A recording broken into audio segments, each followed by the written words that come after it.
Hello and welcome to Apex stenographers YouTube channel. और आज के इस वीडियो में हम लोग पिटमैन शॉर्ट एंड सीरीज़ को कंटिन्यू करते हुए आज पढ़ेंगे chapter 18 upward and downward R. अब आपको मैंने आर वाले चैप्टर में जो कॉन्सोनेंट आर का चैप्टर था पीछे, उसमें मैंने बताया हुआ था आर के बेसिक 3 रूल्स, जिसमें मैंने पहला रूल बताया था कि अगर कोई भी वॉवेल आर के कॉन्सोनेंट के पहले आता है तो आर हम लोग डाउनवर्ड लगाएंगे, और अगर वॉवेल आर के बाद आता है तो आर हम लोग अपवर्ड लगाएंगे। ये दूसरा रूल था। और तीसरा रूल ये था कि अगर एम के पहले आर का यूज आता है, कोई भी वर्ड में एम के पहले अगर आर का कॉन्सोनेंट आ रहा है तो हम लोग आर को डाउनवर्ड लिखेंगे। जैसे कि हम लोग रूम में लिखते हैं, रूम आर वॉवेल ओ ऊ और उसके बाद एम, तो ये ऐसे लिखते हैं। तो अगर एम के पहले आर आ रहा है तो वो डाउनवर्ड होता है। तो ये 3 रूल मैंने बताए थे, वही 3 रूल पहले यहाँ पे आपके कंटिन्यू होंगे ताकि आप एक बार रिवाइज कर लो, और उसके बाद अगले रूल आर के वो आएंगे। तो पहले एक बार हम लोग भी रिवाइज कर लेते हैं। देखो पहला rule, when initial R is preceded by a vowel, initial R is preceded by vowel, तो आर कौन सा होगा? डाउनवर्ड होगा। जैसे एयर, ई रेज, ठीक है, आई रिश, ठीक है। तो ये सारे हो गए एग्जाम्पल्स इसके।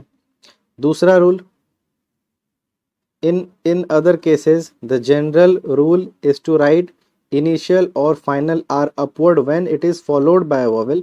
जब कभी आर के बाद वॉवेल आता है, चाहे वो इनिशियली आए या फाइनली आए, तो हम लोग आर को अपवर्ड लिखते हैं। जैसे यहाँ देखो, रॉब आर के बाद ओ का वॉवेल है, बोरो आर के बाद ओ का वॉवेल है, रेनी आर के बाद ए का वॉवेल है, नैरो आर के बाद ओ का वॉवेल है। तो ये सब में आर अपवर्ड होगा क्योंकि आर के बाद वॉवेल आ रहा है, ठीक है।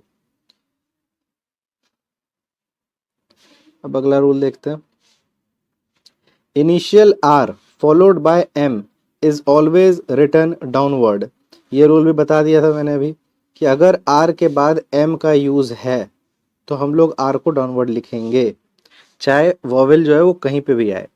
आर के बाद अगर एम आ रहा है तो एम ये आर का कॉन्सोनेंट हमेशा डाउनवर्ड बनेगा ताकि ज्वाइनिंग अच्छे से हो सके। यही बताया था मैंने कि अगर ये आप आर अपवर्ड लिख दोगे, अगर आप आर अपवर्ड लिख दोगे फिर एम लिखोगे, तो ये ज्वाइनिंग कहीं दिख ही नहीं रही है ना कि कहाँ पर आर खत्म हुआ कहाँ पे एम शुरू हुआ।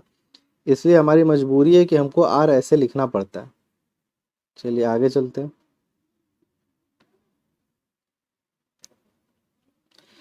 Facility of outline is the utmost importance. ये अब आया इस चैप्टर का नया रूल जो कि हमने पीछे नहीं पढ़ा है।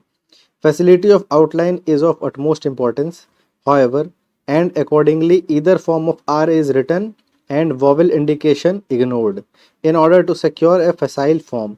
ये रूल हमारा कह रहा है कि अगर हमारा स्ट्रोक लिखने में इजी नहीं है तो अगर उसको आर का हम लोग फॉर्म अगर चेंज कर दें, यानी कहीं पे अपवर्ड आर लगना चाहिए रूल के हिसाब से, उसको हम डाउनवर्ड लगा दें, और जहाँ पे रूल के हिसाब से डाउनवर्ड आर लगना चाहिए वहाँ हम लोग अपवर्ड आर लगा दें, और उससे हमारा स्ट्रोक इजी हो जाए, देखने में ज़्यादा अच्छा लगे।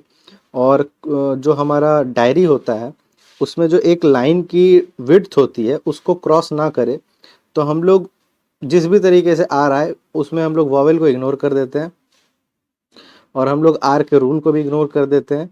फिर डाउनवर्ड आर और अपवर्ड आर रिप्लेस हो सकते हैं, ठीक है। जैसे देखो, ये पहला एग्जांपल देखो, आईरेट, आई का डिप्थोंग आर ए टी, आईरेट। अब देखो आर के पहले आई का डिप्थोंग है तो रूल के हिसाब से ये डाउनवर्ड होना चाहिए, लेकिन क्योंकि यहाँ पे अगर आईरेट में हम लोग डाउनवर्ड आर का इस्तेमाल करते तो ये टी जो है आर के बाद जो यहाँ टी आता, जैसे ये आर के बाद यहाँ टी आया, तो ये टी हमारा क्लियरली विजिबल नहीं होता, ठीक है, और हम हड़बड़ी में इसको कुछ और ही लिख देते। इसलिए यहाँ पे हम लोग अपवर्ड आर का यूज़ करेंगे और वोवेल को इग्नोर और रूल को इग्नोर कर देंगे, ठीक है। अगले एग्जाम्पल में देखो, आर्च, आर्च में ए का वोवेल है, आर है और सी एच है। इसमें भी रूल के हिसाब से आर के पहले वोवेल आ रहा है, आर के कॉन्सोनेंट के पहले वोवेल आ रहा है, तो इस हिसाब से तो डाउनवर्ड आर होना चाहिए। लेकिन यहाँ भी अपवर्ड आर है क्योंकि यहाँ भी आर्च के साथ सी एच लगाते तो ये कर्व लिखने में हमें ज़्यादा परेशानी होती है और ये लिखने में हमें कम दिक्कत आएगी। ठीक है, उसी तरीके से आप देखो अर्थ, अर्थ में भी ई आर और टी एच है, इसमें भी वॉवेल पहले है और आर का हमारा स्ट्रोक बाद में है।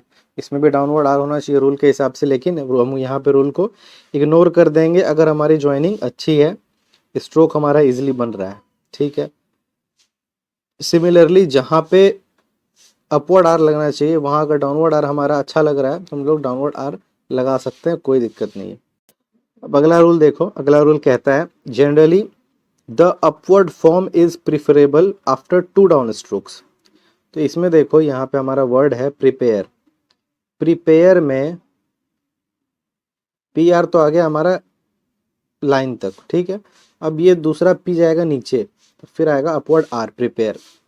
तो इसमें हम लोगों ने अपवर्ड आर इसलिए लिखा क्योंकि अगर ये हमारा लाइन है और ये हमारे नोटबुक का, ये डायरी का दूसरा लाइन है, तो ये पी आर पी तो यहाँ तक आ गया। अब हम डाउनवर्ड आर लगाते तो ये दूसरे लाइन को भी छेक लेता।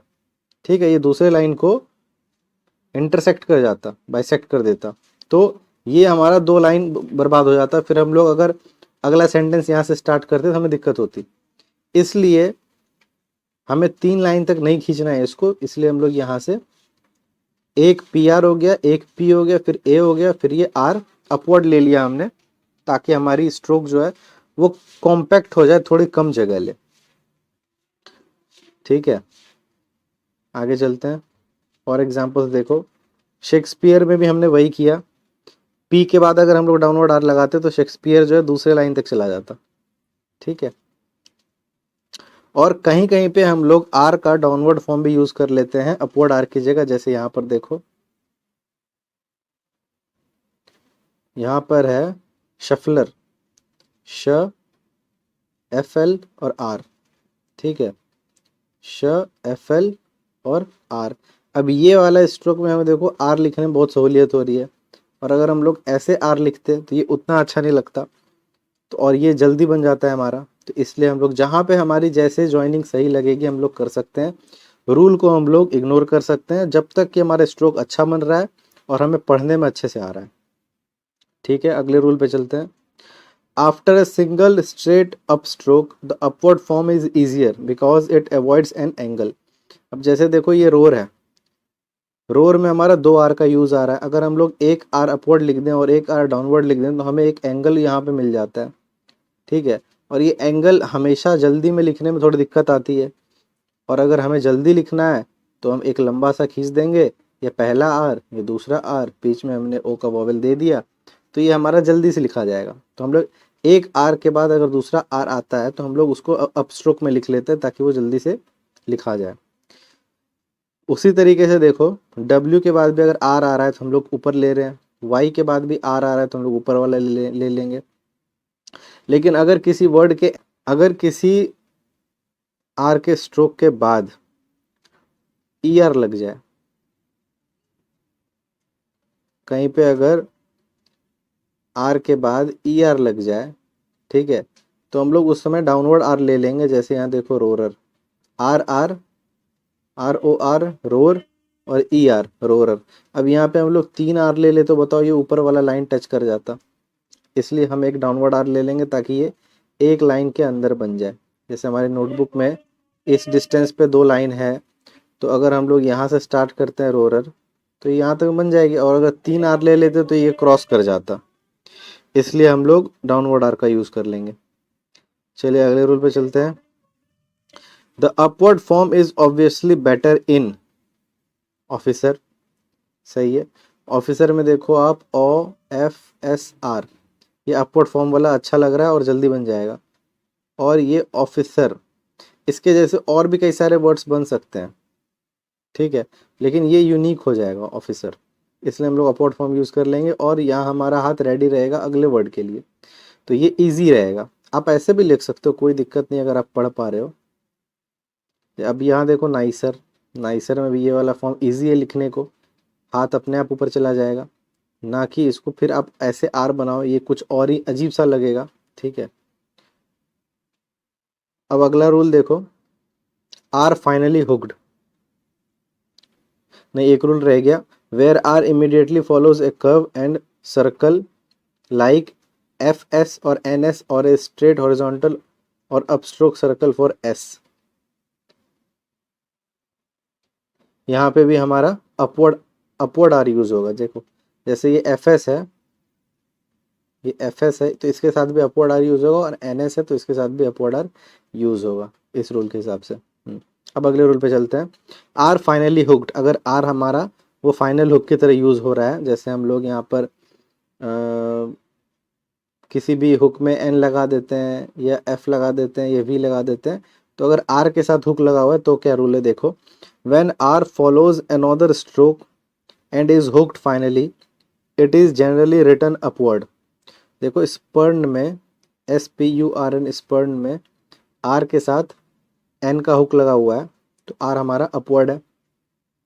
अब अगर हम लोग ऐसे लगाते हैं तो ये थोड़ा सा अजीब लगता है और थोड़ा लिखने में भी दिक्कत होता है, ये थोड़ा जल्दी और आसानी से लिखा जाएगा। उसी तरह पोर्शन में भी शन का हुक है और ये भी इजीली लिखा जाएगा। ठीक है। मीडियली भी आर का यूज़ होता है और मीडियली में हम लोग ज़्यादातर अपवर्ड आर का यूज़ करते हैं, as in park, partnership, terrify, mark, road. ठीक है। लेकिन कुछ ऐसे वर्ड्स हैं जैसे पावरफुल, तो यहाँ पे हम लोग क्या करते हैं, यहाँ पे हम लोग डाउनवर्ड आर का भी यूज़ कर लेते हैं जो हमें सटीक लगे। ठीक है। अब चलते हैं कुछ हमारे हैं कॉन्ट्रैक्शन और फ्रेजेस, वो देख लेते हैं। अब देखो आप ये पहला वाला जो फ्रेज है बाय ऑल, ठीक है, तो ये देखो ये बी है, B above the line by होता है और इसमें एल लगा दिया तो ये बाय ऑल हो गया। और ये बाय ऑल तो इतना सा है ही और इसमें MNS लगा दिया यहाँ पे तो ये बाय ऑल मीन्स हो गया। ये एबव द लाइन टी है तो ये एट तो पहले से है, इसमें एल का हुक लगा दिया तो ये एटॉल हो गया। ये तो एटॉल इतना सा है ही, इसमें KSTS लगा दिया तो ये एट ऑल कॉस्ट्स हो गया। ठीक है। एबव द लाइन एन हमारा इन होता है, उसमें आर का हुक लगा दिया तो इन आवर हो गया। अब ये यहाँ तक इन आवर तो था ही, इसमें नन लगा दिया, इन आवर नन तो इन आवर ओपिनियन। ये यहाँ तक एवरी होता है, we are on the line, इसमें NG लगा दिया तो ये एवरीथिंग हो गया। ठीक है। SM ऑन द लाइन सम होता है, इसमें NG लगा दिया तो ये थिंग हो गया। ठीक है। Above the line an any होता है, ये इन होता है या एनी होता है, तो एनी मान लेते हैं और NG लगा देते हो तो एनी थिंग हो गया। ऑन द लाइन एन जो है ये नो होता है, इसमें NG लगा दिया तो ये नथिंग हो गया। ठीक है। इसको आप लोग रट लोगे, याद कर लोगे, बार बार रिपीट करके लिखोगे तो ये याद हो जाएगा। आगे चलते हैं, हम लोग समरी देख लेते हैं एक बार कि इनिशियल आर का इस्तेमाल हम लोग कहाँ कहाँ पे करते हैं। तो इनिशियल आर हम लोग वहाँ पे लगाते हैं जहाँ पे आर के पहले कोई भी वॉवेल का इस्तेमाल होता है। ठीक है। इनिशियल और फाइनल आर, तो when upward return upward when followed by vowel and downward when not followed by vowel, तो हाँ सेम चीज़ है, फिर भी वोवेल अगर पहले है तो डाउनवर्ड, वोवेल अगर बाद में है तो अपवर्ड लिखते हैं आर को। मीडियल आर जनरली ऊपर की तरफ लिखा जाता है, अपवर्ड लिखा जाता है, और कहीं कहीं पर डाउनवर्ड लिखा जाता है। When hooked and following another stroke, और जब आर में हमारा हुक लग जाता है तो ज़्यादातर वो अपवर्ड ही रहता है, डाउनवर्ड बहुत कम ही, रेयर केस में ही रहता है, लेकिन कहीं कहीं पे आपको डाउनवर्ड भी मिल जाएगा। तो जो आपको बेहतर लगे आप लिख सकते हो, लेकिन ज़्यादातर अपवर्ड यूजफुल होता है और जल्दी बन जाता है। For an easier outline right इधर अपवर्ड और downward irrespective of vowels as earth, answer, deplore, debar. तो यहाँ पे रूल को आप भूल जाओ, अगर आपको डाउनवर्ड इजी लग रहा है या अपवर्ड इजी लग रहा है तो वो आप इरिस्पेक्टिव ऑफ द रूल लिख सकते हो। यहाँ पे हो गई हमारा ये चैप्टर ख़त्म। अगला चैप्टर हम लोग करेंगे चैप्टर 19th, और ये चैप्टर अगर आपको पसंद आया तो इसको लाइक कर देना, और अगर पीछे के चैप्टर्स आपने नहीं देखे तो प्लेलिस्ट में जाओ, 17 वीडियोज़ 18 वीडियोज़ पड़ी हुए हैं वो देखो, और उसके बाद हम 19 वाला डालूंगा फिर वो देखना। Thank you.